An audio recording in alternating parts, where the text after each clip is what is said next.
Friends, आज बात करूंगी एक ऐसे फर्टिलाइज़र की जो प्लांट में बहुत तेज़ी से ग्रोथ करेगा और प्लांट में अच्छी संख्या में फूल लाएगा। और ये सर्दियों का बहुत बेहतरीन फर्टिलाइज़र है। प्लांट की सर्दियों से रक्षा करेगा। ज़्यादा ठंड में प्लांट हमारे ख़राब हो जाते हैं तो ये प्लांट को ख़राब नहीं होने देगा, क्योंकि इस फर्टिलाइज़र से मिट्टी के टेम्परेचर को मेंटेन रखने में मदद मिलेगी और हमारा प्लांट सर्दियों से ख़राब नहीं होगा। इस फर्टिलाइज़र से आपको प्लांट में बहुत जल्दी असर देखने को मिलेगा। आप यदि इस फर्टिलाइज़र का प्लांट में यूज़ करते हैं तो आपको बहुत कम समय में ही अच्छे रिज़ल्ट देखने को मिलेंगे। नर्सरी में भी इस फर्टिलाइज़र का बहुत यूज़ किया जाता है। आपने देखा होगा कि बहुत तेज़ सर्दियों में भी नर्सरी में जब भी आप विज़िट करते हैं तो सारे प्लांट्स में फ्लावरिंग होती रहती है। तो ये नर्सरी वाले इसी फर्टिलाइज़र के यूज़ से छोटे से छोटे पौधों में तेज़ सर्दियों में भी अच्छे फूल पा लेते हैं और उनकी अच्छी ग्रोथ होती रहती है।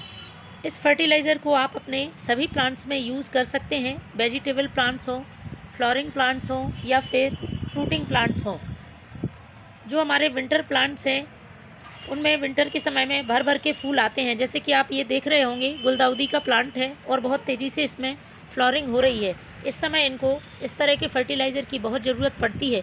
यदि आप ये फर्टिलाइज़र अपने गुलदाउदी प्लांट्स में या दूसरे विंटर प्लांट्स में देते हैं तो प्लांट लगातार फूल देता रहेगा, क्योंकि होता क्या है कि एक बार फूल आने के बाद ये प्लांट्स फूल देना बंद कर देते हैं। तो यदि आप चाहते हैं कि आपका प्लांट पूरी सर्दियों इसी तरह से फूलों से भरा रहे तो आपको इस फर्टिलाइज़र का यूज़ महीने में एक बार ज़रूर करना है। नाइट्रोजन, पोटेशियम, फॉस्फोरस, ये जो कि प्लांट के लिए मुख्य पोषक तत्व हैं, इनके साथ साथ इस फर्टिलाइज़र में सभी माइक्रोन्यूट्रिएंट्स भी उपलब्ध हैं। Calcium, iron, magnesium, zinc, copper, sulphur जैसे पोषक तत्वों से भरपूर ये फर्टिलाइज़र प्लांट की इम्यूनिटी को डेवलप करेगा, जिससे प्लांट में इंसेक्ट अटैक कम होगा और बीमारियां भी कम होंगी। इसके साथ ही जड़ों में विकास की प्रक्रिया को तेज करेगा। जड़ें तेज़ी से विकसित होंगी और प्लांट मजबूती से ग्रोथ करेगा।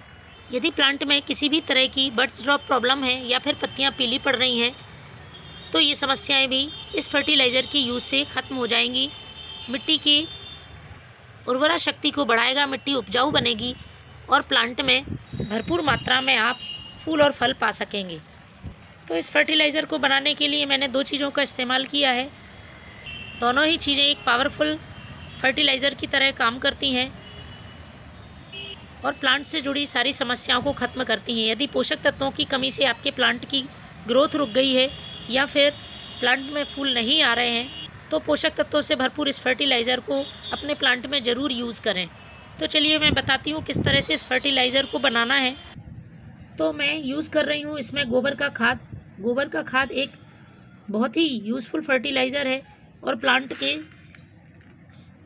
लिए ज़रूरी सारे पोषक तत्वों से भरपूर होता है। गोबर की खाद आपको अपने सभी प्लांट में महीने में एक बार ज़रूर यूज़ करना चाहिए।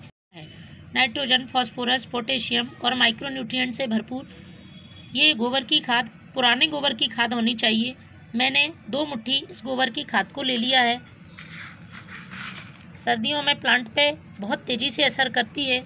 इसके साथ ही इसमें जो मैं दूसरी चीज़ डालने वाली हूँ वो है ये डीएपी। डीएपी का नाम आपने ज़रूर सुना होगा, डाई अमोनियम फॉस्फेट, और इसका नर्सरी में बहुत यूज़ किया जाता है क्योंकि ये प्लांट पे तुरंत रिजल्ट दिखाता है। इसके उपयोग से छोटे पौधे में भी नर्सरी वाले अच्छे फूल खिला लेते हैं क्योंकि ये है डाई अमोनियम फॉस्फेट। फॉस्फोरस की इसमें अच्छी मात्रा होती है, साथ ही कुछ मात्रा नाइट्रोजन की भी होती है।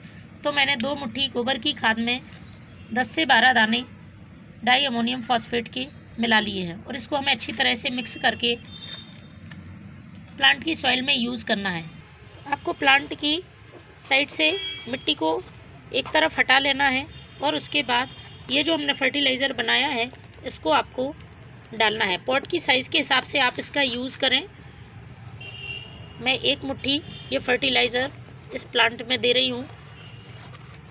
इसके बाद आपको इसमें पानी डाल देना है। फ्रेंड्स, आप देखेंगे बहुत जल्दी आपका प्लांट नई ग्रोथ शुरू कर देगा और प्लांट में यदि फूल नहीं आ रहे होंगे तो भय भी आने लगेंगे।